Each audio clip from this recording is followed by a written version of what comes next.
Welcome back, and hello if you are new. Following on from the sprawling prog landscapes that were Paradise Gallows, into Arma returned with Sulphur English, which is more Morbid Angel than it is Mogwai, and the band have reached right down into the depths of their collective dark souls to bring us this brand new album.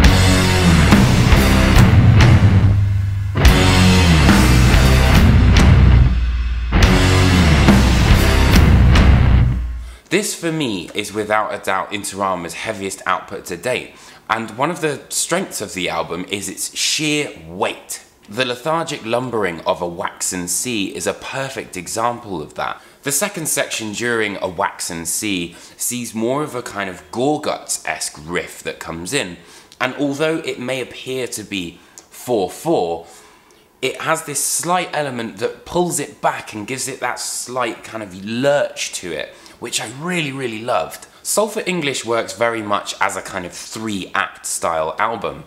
In the first act, there are the tracks which are the shortest on the album. This is where the band have more of a focused attack on the distortion, and it's overall a lot more aggressive.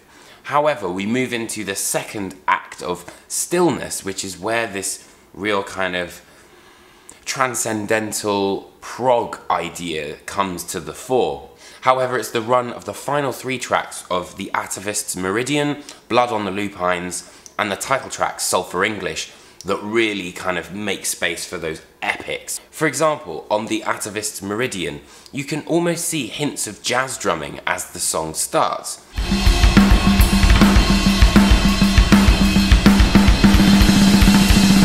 But then it's juxtaposed with these massive Gorguts style, dissonant riffs.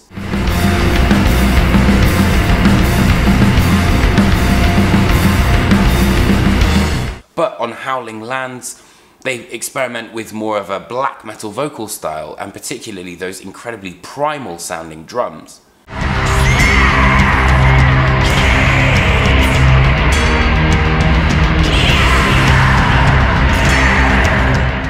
It's also worth mentioning that there is a really defined sound on the drums, and particularly when it comes to that sound of the ride, that sort of ting that you can hear. Playing with this idea of balance, Citadel, for example, has this main riff that feels like it's kind of dragging the song forward.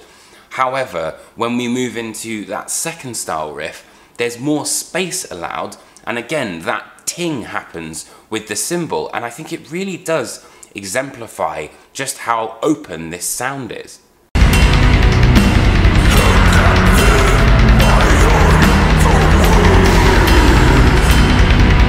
And later on there's a kind of Azagtothian guitar solo, but it's emphasized with Inter Arma's overall melodic soul when they move into the really kind of high bend sections, which is totally something that Morbid Angel wouldn't do, and that gives them their identity for me.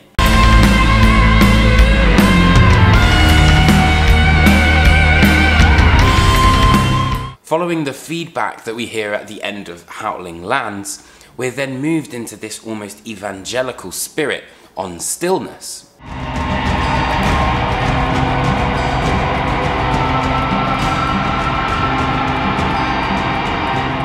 Here, distortion is put to rest, and we hear these more clean vocals, acoustic guitar, an organ, and importantly for me, that fantastic David Gilmour style guitar work that I really love with Inter Arma. Now, of course, production is a very strong point in an album, and for me, at first I wasn't very keen on Sulphur English's production, particularly the drum sound. I thought that the bass drums kind of tap tap tap wasn't as big as it should have been, but I've actually come to really love the sound.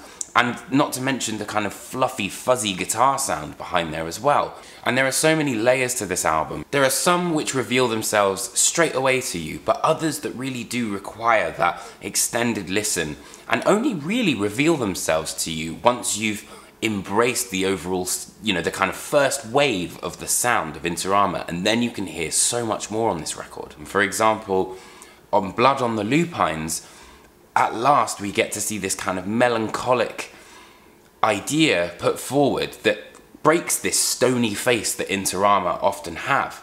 However, just after that, the title track Sulphur English is probably the heaviest and most death metal oriented track on the album. With Sulphur English, Inter Arma combine a sound which could otherwise be incredibly difficult, over-bloated, and really wrong. However, the way that they've combined the idea of this really primal energy with a very sophisticated area of songwriting and almost celestial sound creates something that Inter Arma have over everyone else. And that is a fantastically unique sound.